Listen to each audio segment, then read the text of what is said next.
Please welcome to the stage Philippe Botteri, partner at Accel, and Victor Ripperbelli, co-founder and CEO at Synthesia. Hi everyone, it's my pleasure to be here with you today with Victor. I think we've been properly introduced. So I'm curious, how would you rate the quality of the avatar? If the avatar didn't say it was an avatar, how many of you would have thought that it was an actor speaking, a real human versus an avatar? All right, one person. Well, that's not. Well, it says a lot about the progress that AI still has to do. All right, that's a good start. So I'm Philippe Botteri. I'm a partner with Accel. So we're a global venture fund, and we do a lot in software, B2B, and AI. And we can do anything from a $1 million seed to a $100 million growth stage investment. And I have the pleasure to be here today with Victor, who is the founder and CEO of Synthesia. So you kind of got a preview of what Synthesia does. But to get started, I'd love to start with your entrepreneurship journey and kind of how you went from skateboarding and punk music in Copenhagen to start, one of the great generative AI company out of London. Yeah, sure, and great to be here. So I think my journey towards founding Synthesia started in my childhood years. Always loved computers, loved sci-fi, and kind of in my late teens, I guess, figured out that I could turn it into a career. On a personal level, I've always been more interested in fringe ideas, and I think the internet is a great place to find a lot of fringe ideas, interesting perspectives that wasn't around me physically in Copenhagen where I grew up. So I think that's just always been a kind of a personal interest in mine, and maybe in my earlier years that was around skateboards and punk music and weird music in general, which is still a hobby of mine today. But then in my kind of late teens, after figuring out that my interest in computers could become a career, I started building websites for local businesses, small things like that. I graduated into working in the Danish startup ecosystem, which I did for 4 years or so. Mostly in product and growth roles. I'm kind of technical, but I'm a terrible developer.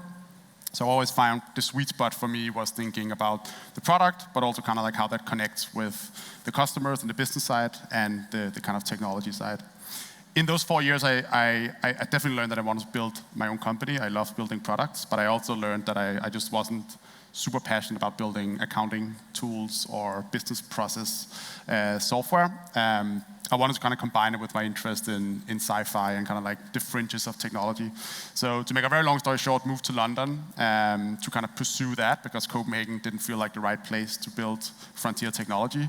Spent a year on just kind of finding my feet, meeting lots of interesting people, did a lot of VR and AR, and eventually met my co-founder, Professor Mathias Niesner, or one of my co-founders, Professor Mathias Niesner, who'd done a research paper called Face to Face, which was I guess the first research paper showing a neural network generating highly realistic video. And when I kind of saw that, I felt like I saw magic for the first time, and I had sort of 2 thoughts in my head. The first order effect of this is going to be that producing video content is going to be possible to do from behind your desk.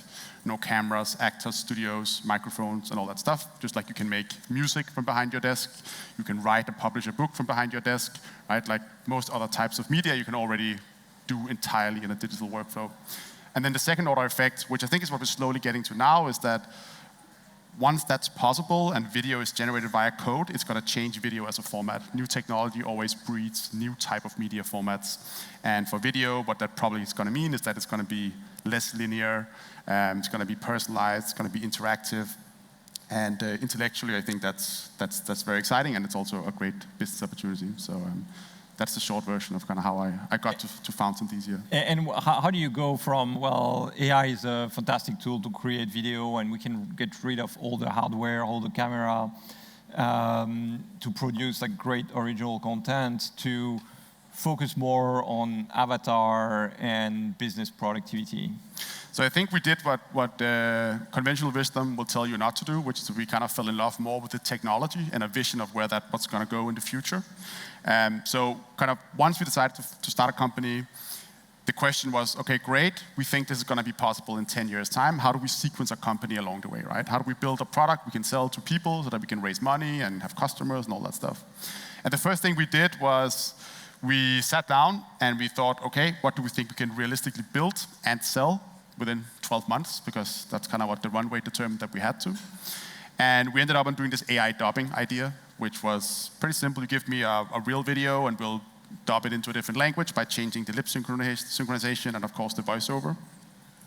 That has had a huge resurgence now because technology has matured, but back then it was 2 PhDs spending 10 days on making just like a 30-second clip, right? So we went to video production professionals, agencies, we tried Hollywood with this technology, and it didn't fail completely. Like, it was a decent business taken into consideration. We were like 8 or 9 people at the time, but it was very obvious to us that we were selling a vitamin, not a painkiller, right? If we disappeared off the surface of the earth the day after, people would be like, oh, we'll just put subtitles on, right? And we also realized that because of that, we're not in control of the go-to-market at all, right? Like we did a famous campaign with Beckham, for example, where we translated him into 9 different languages, and obviously the bulk of the work around that is like convincing Beckham to do this campaign with this company over here, and all the stuff in between is not just the AI part of it. So after doing that for a couple of years, we sort of sat down and said, what have we learned? And do we think this is the right path for the business? We didn't think it was the right path for the business because the path here would be we become a visual effects studio with a proprietary technology. That's not what we set out to build. And then what did we learn? Well, we'd actually learned that the people we were trying to sell this to, their house wasn't on fire. They're making lots of awesome video content every single year, right? They're working with Beckham and Lionel Messi and Snoop Dogg, and they make awesome videos. But what we learned was that there are actually millions, maybe billions of people in the world who are not making video today. And they're desperate to make video. Their house is actually on fire. And this ranged from, just any kind of random person off the street who wanted to start a YouTube channel but didn't want to show their face, to the world's biggest companies where someone really wanted to make video content but just couldn't get the budget because it wasn't prioritized.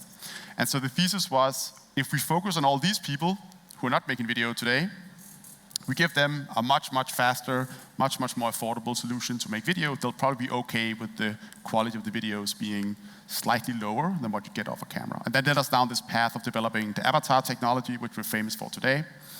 We released that kind of 3 years into the company, and that was the sort of inflection point where we clearly really hit a nerve despite the product like almost barely working, being very low quality. There was just such a big pull for the market. People really wanted a better way of making videos without having to use cameras. And we looked at all that traffic. We figured out who's doing this because it's cool and fun and wow, I want to show my friend, and who's doing this because they actually have a real business need for us. And that sort of took us down the path of building a B2B SaaS platform for video creation. And today we're the biggest one in the world doing this. We help our customers both create the content using our AI models and our video editor, collaborate on it, and share it with the end user. And what we learned was that the business opportunity here, which I think is very common for startups, right, was more sort of a market expansion. It was like enabling all these people to make videos. So if you're a big fast food company and you need to train a lot of people to work in your restaurants, instead of doing it with a 40-page PDF handbook, you can do it with videos, which is much more effective.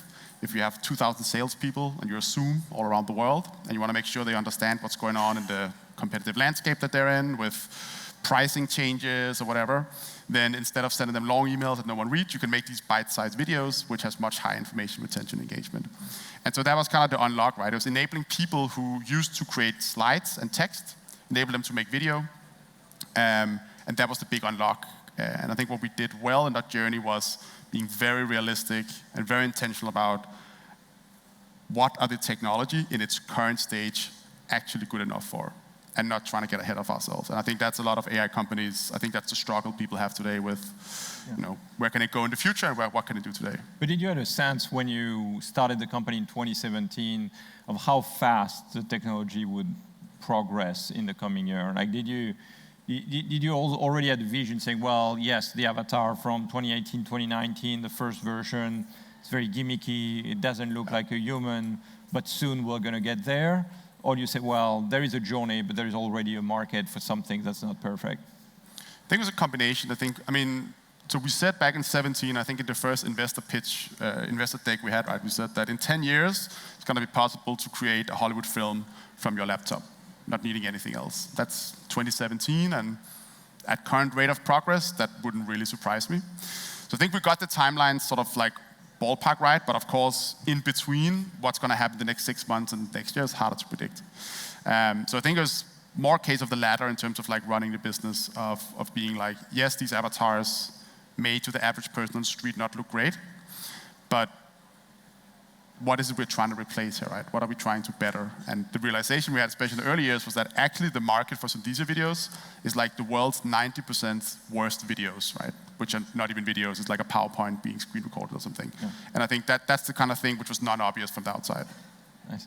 So to get the company started, you obviously had to raise funds. So I don't want to spend too much time on the fundraising, but there is one anecdote which I found very interesting. So can you tell us how you got Mark Cuban to invest as an angel in the company? Yeah, so in 2017, when we tried to raise the first round, we went through, you know, we kind of, when we got the idea and we made the first pitch deck, we were like, this is amazing. It's going to be so easy to raise money, right? We clearly have an insanely cool idea. We have a great team. People will love this. And of course, no one loved it. People thought we were batshit crazy, I think.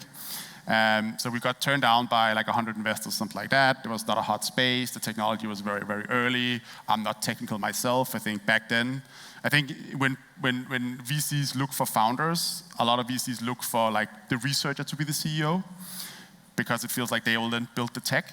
And I think that can be valuable, but I think back then they looked at me and they're like, this business guy is trying to create like a deep research lab to make AI video. Not really gonna fly.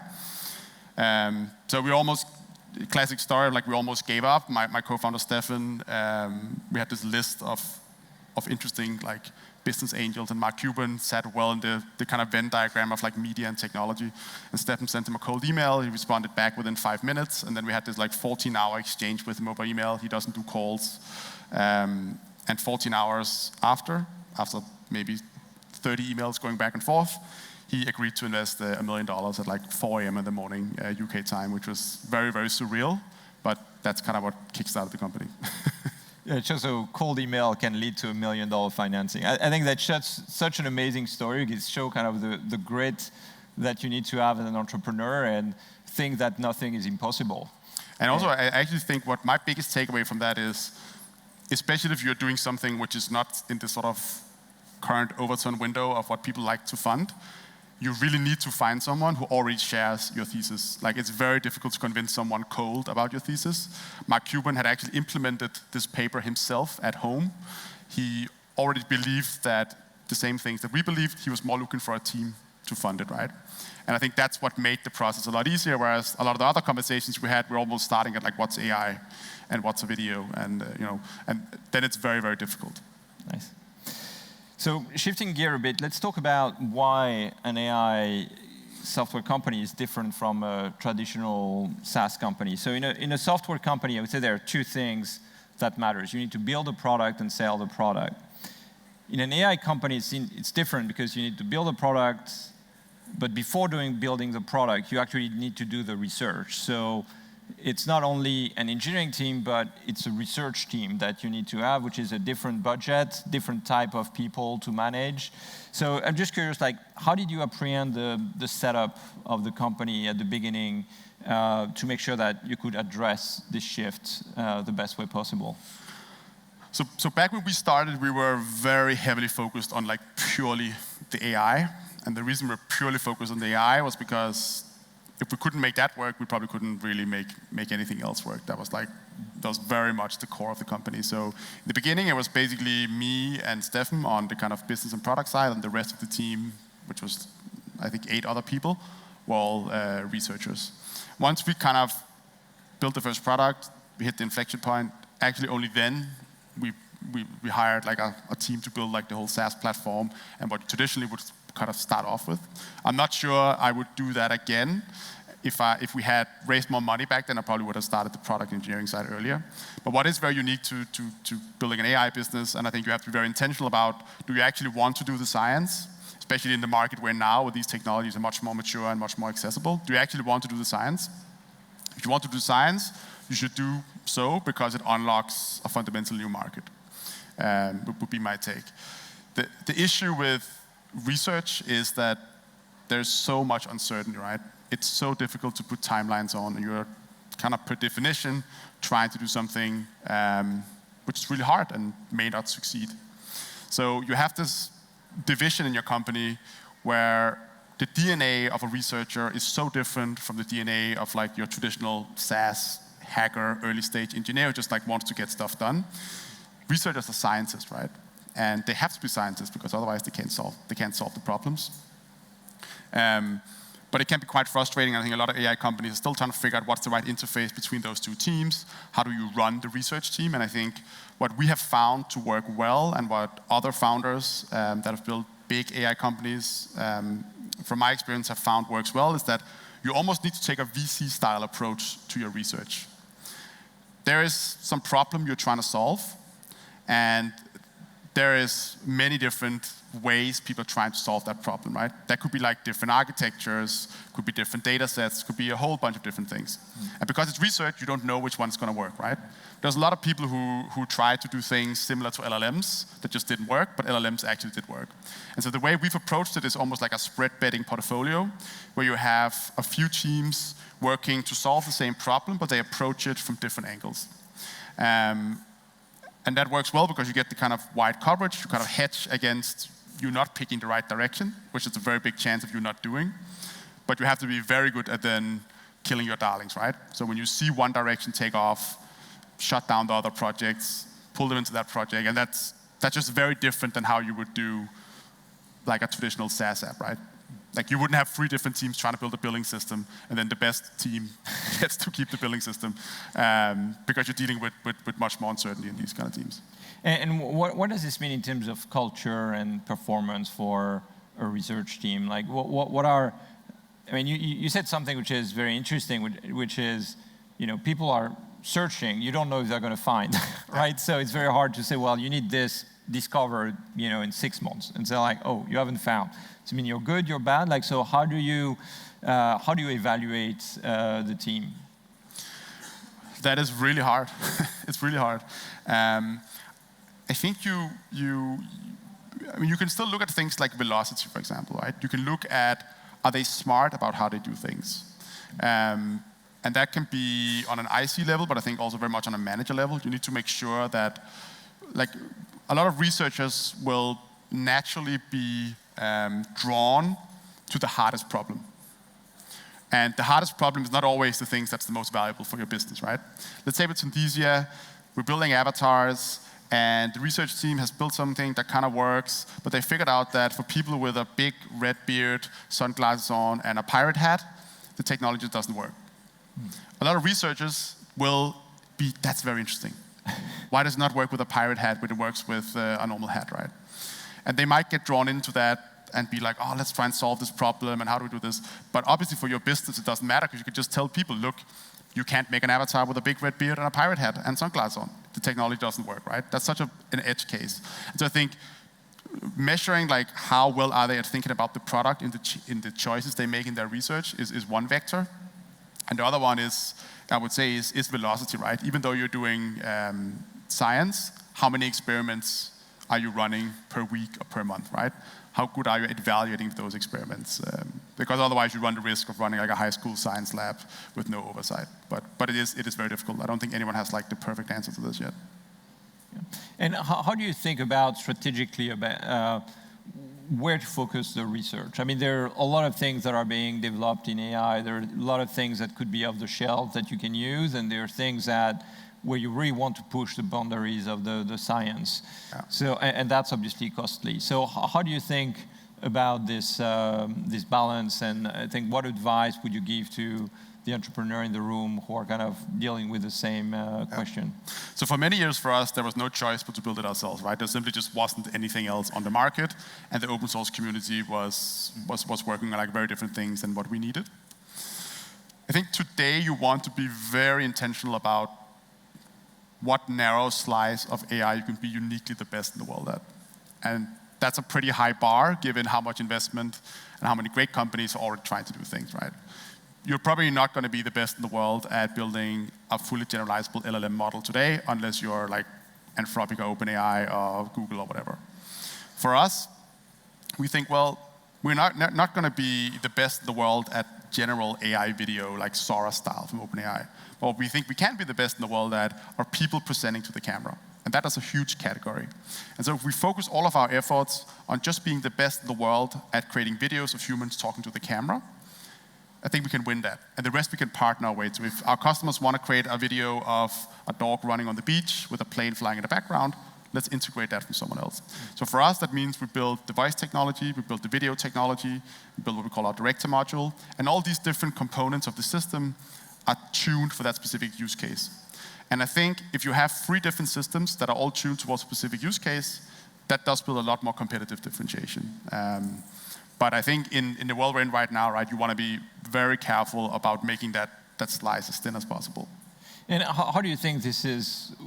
Where do you think this is going over time? Like, do you think that over time, all the OpenAI and the hyperscalers and Anthropic, etc., will develop enough technology so that you don't really need research anymore and you're just going to use things off the shelf? Or do you think that there's always going to be some area where you can continue to do something specific that's better and giving you a competitive edge on the market?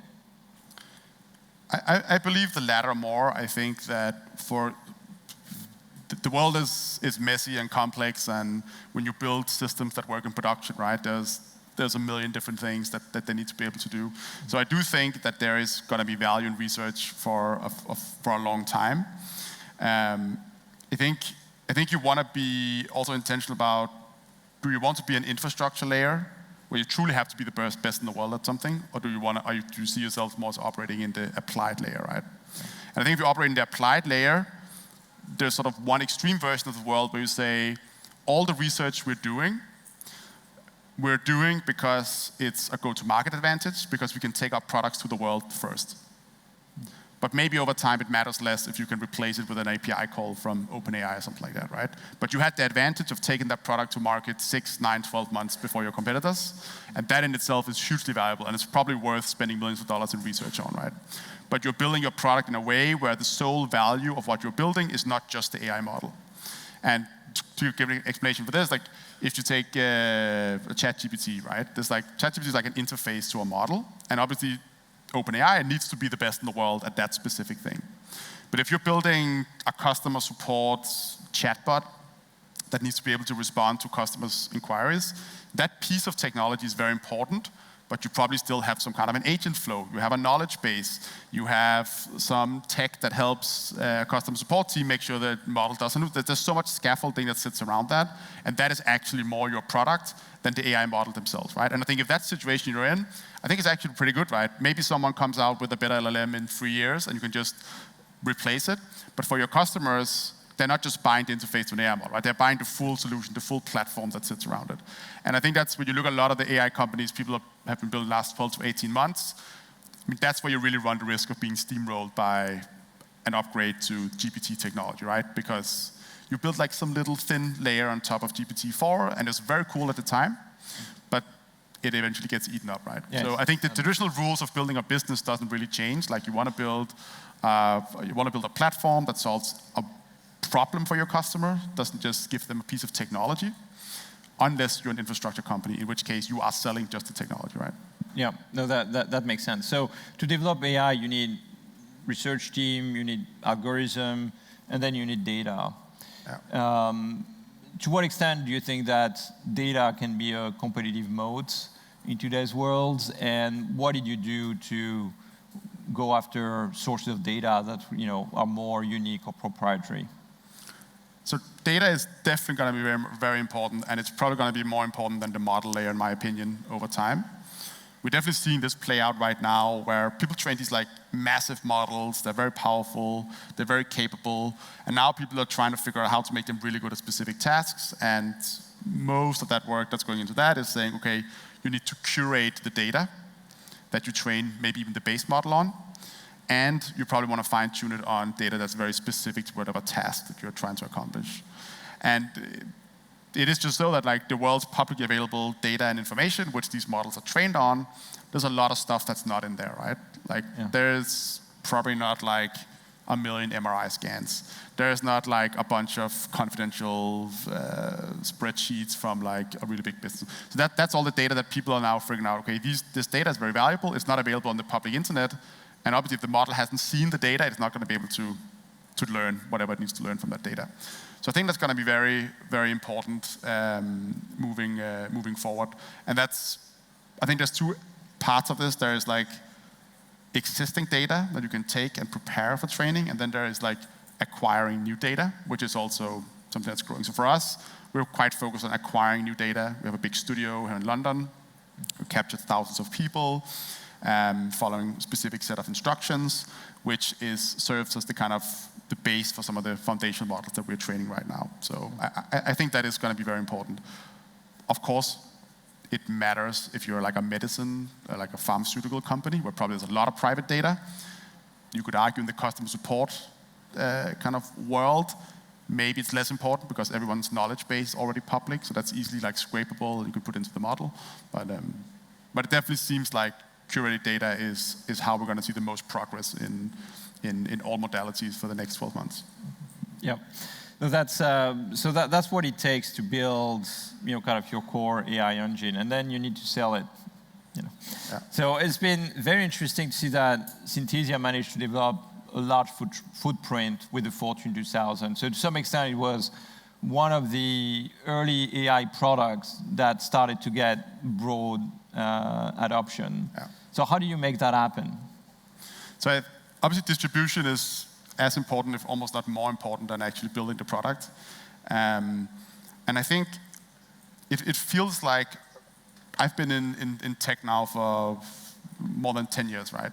And there's always like one sort of channel that's like significantly better than all the others. And that changes all the time. That's kind of a window that moves, right? So when I started out in tech, SEO, for example, was huge. And there was many, many billion-dollar companies that was built with SEO as like just the primary way of driving traffic. SEO is still great, but it's very competitive. People search less and so on. In AI, it's very clear that channel is word of mouth. Mm-hmm. AI has this sort of magical element to it, right? It has a huge wow factor. People feel a bit threatened by it, so they want to try it and understand how to use it. They want to look cool on LinkedIn by posting the latest and greatest AI technology. And so this is one of the things we've seen the last 12 to 18 months, right? And so when you see something like that, I think it's about, okay, how do you utilize that for your business? And I think we've been pretty good at that. You want to make your product super accessible. You want to make it fun. You want to make it shareable. And if you're good at those things, you can actually build this sort of crazy word-of-mouth groundswell. And I think most of the AI companies that are very successful today have used an element of this because that distribution channel has been incredibly strong the last 12 to 18 months. But how do you make the two work? Because usually when you have this bottom-up engine, it's mostly suited for kind of prosumers, small businesses. Yeah. But like, how do you get from that kind of individually driven traffic to get to a Fortune 2000 account, right? Yeah, so it's, obviously every company is different. I think for us, what we realized early on was that all these people who work in the enterprise and who have the problem of wanting to make videos, which is rarely the CEO, right? That's often someone in the organization who has a job to do and they wish they could make more video. All these people are also on TikTok and Instagram and whatever social channels that we're on. So actually, if we focused on those and drove just a very, very kind of big top of the funnel, then there would be a lot of people in that top funnel who will not be relevant to us because we are looking for that like one person in a Fortune 2000 company, but that person would also be in there.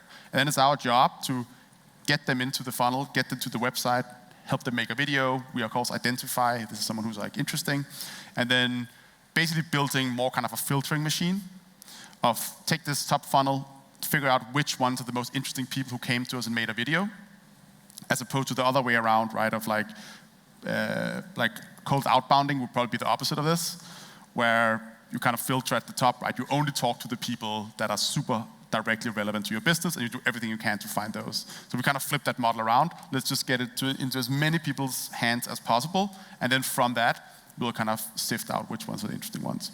So that worked very well at the beginning. I mean, this bottom-up motion, I think, is what kind of made the company very well known because I think one of the benefits of all the prosumer behavior that you get to be on social media and that kind of drive also awareness, which then kind of feeds the enterprise business.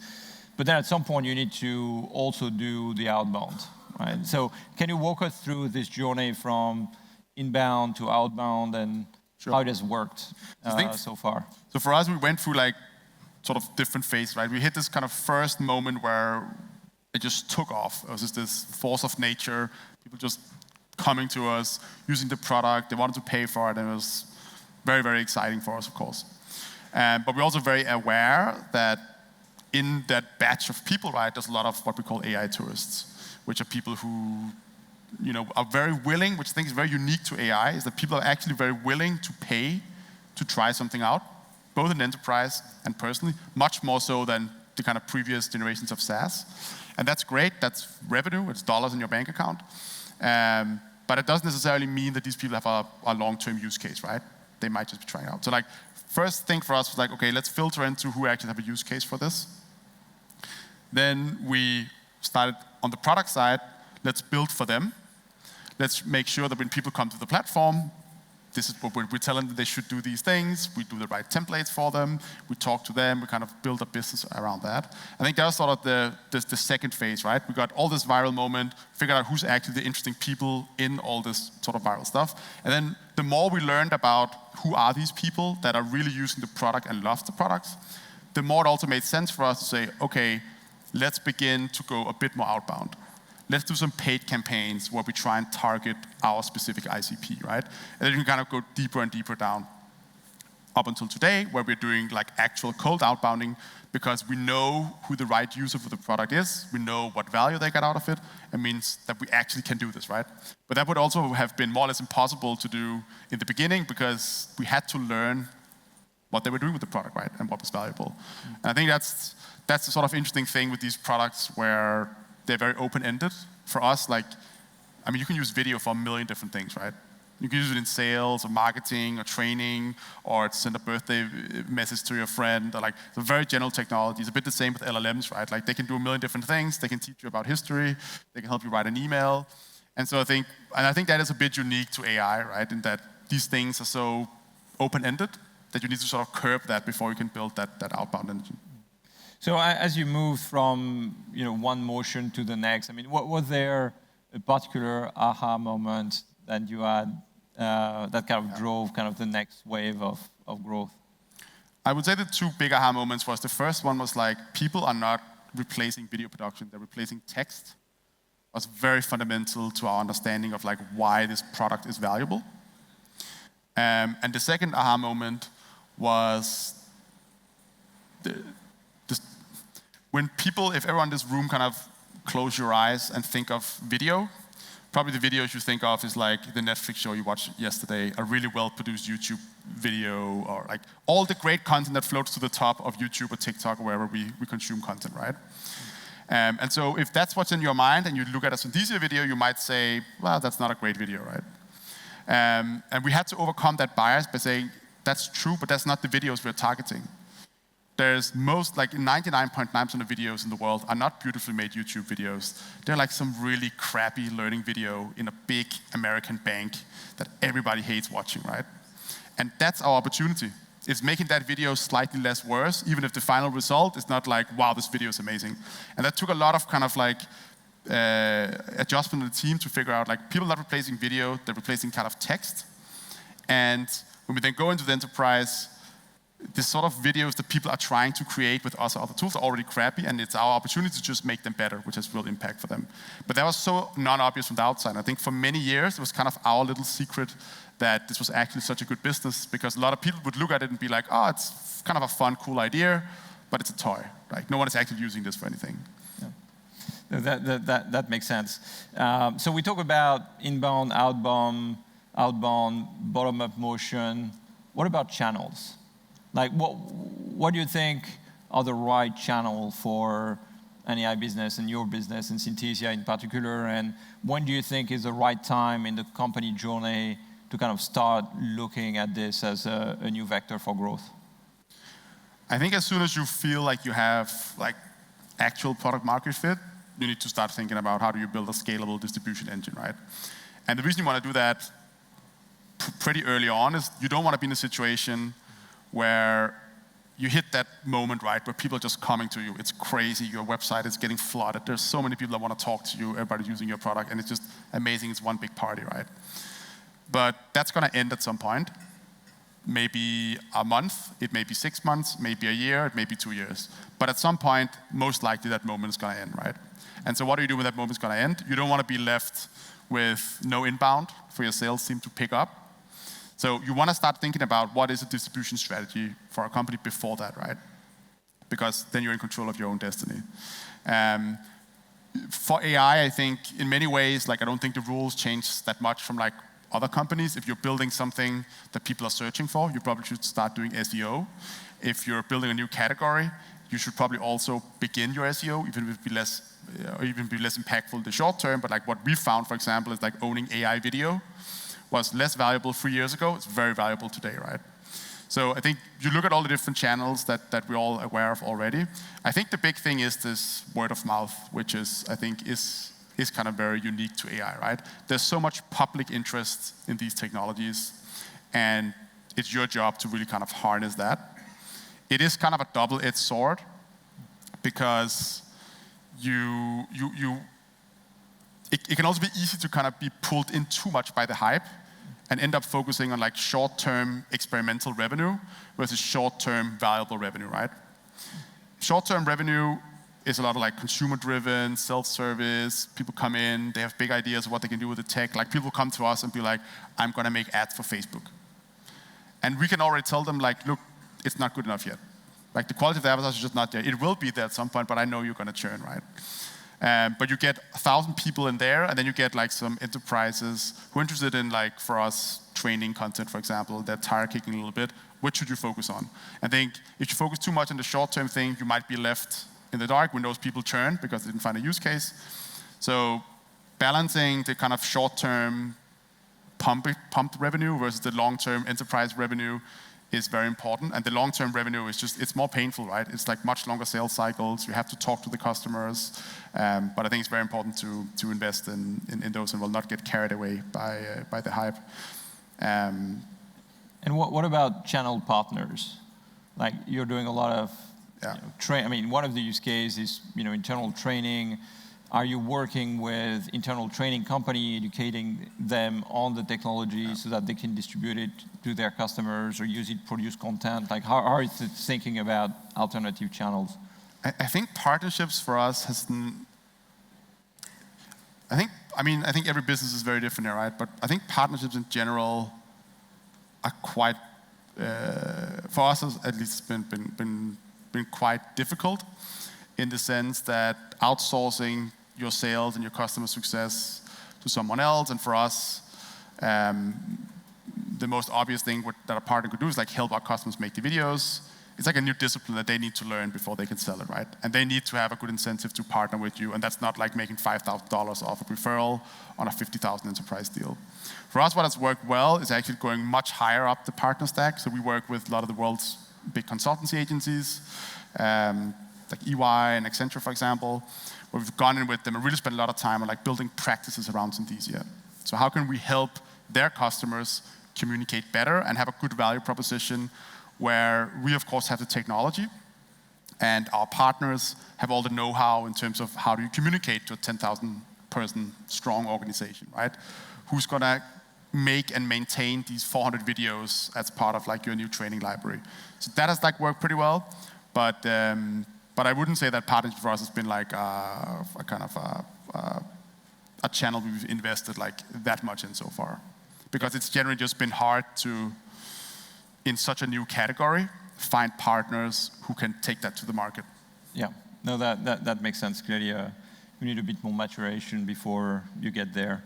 Yeah. So we're reaching the tail end of the discussion. So let's look into the future. Where do you think, what's in store for Synthesia? Like, where do you think the technology can go? I mean, do you think that next year, if we sit here, like half of the room will raise their hand when we ask if it is a human or an avatar? Yeah, for sure. I think so. We've always looked at these. One of the kind of key things we've always had a thesis around Synthesia is that ultimately our TAM is rate limited by the quality and the capabilities of the avatars, right? And what we've been good at along the way is figuring out the right market for that particular point in time of the technology. Right now, we're training our foundation models. In the next probably 3 to 4 or 5 months, we'll see that hit the market, and that's going to be like a 10x, 15x better product than what we have today. I'm really excited to see what people are going to start creating with that. We've already seen just the last 6 months, as the avatars have gotten better and better, huge increase in the types of use cases people do, much more external-facing content, marketing, sales, for example. But I think it's pretty obvious that if you, with AI, can generate something that looks and feels like an Apple keynote by just typing it out, that's going to have a very big impact, right? A bigger impact than the sort of stuff we're seeing today. So. And what about the latency? Because with better quality means more data, more processing. Is the latency going to go up, or do you think that over time we'll be able to have, a Zoom dialogue with an avatar who is basically interacting in real time? Definitely. I think it's only going to go down. And I think we're also getting to the chapter of Synthesia now where we really begin to say, okay, up until now we've built this great platform for making videos. But ultimately what we're doing today is we're helping you make MP4 files by taking the camera out of the equation. And that's very powerful, right? But where this gets very interesting is once video evolves into something that's different. Today, video is a broadcasting medium. It's one-to-many, right? You upload your video on YouTube, and that video, the same video is watched by 10 million people or whatever, how many people watch it. And in a few months, we're going to be making some big announcements around trying to evolve video into a type of media format that's much more interactive. It's personalized. It's eventually going to be something you can conversate with, kind of like you would have a Zoom call. And I think that's actually where most of the potential lies over the next 5 years. And I think this is almost going to evolve into becoming a new type of interface. That's, of course, very different from text, but also very different from video as we know it today. And that's so you think 5 years from now, we could do an audio Zoom that looks like a video? Yeah, definitely. Well, that would be that'd be quite interesting. It'll definitely be interesting. And scary at the same time. Yeah. Good. Well, it's about time to wrap up. And the last question I would like to ask you is, what are the 3 key pieces of advice that you would give to the AI founders and entrepreneurs in the room? But just before you answer, let's have Alex come back on video and see if she can do a better job than the first time. I think that's the cue to project the video. That was a great session. Here are some of my key takeaways. But it would be great to hear from the humans on stage too. Anything I missed, gentlemen? I think that was great. I mean, when you see a short message like that, come on, like if anybody says, no, like I know it was an avatar, like I think you're not being fair. But Victor, do you want to elaborate more on these 3 key points? Yeah, I mean, I think we've kind of covered them, right? But I think the first one is like focus on driving utility over novelty, as we say internally in Synthesia.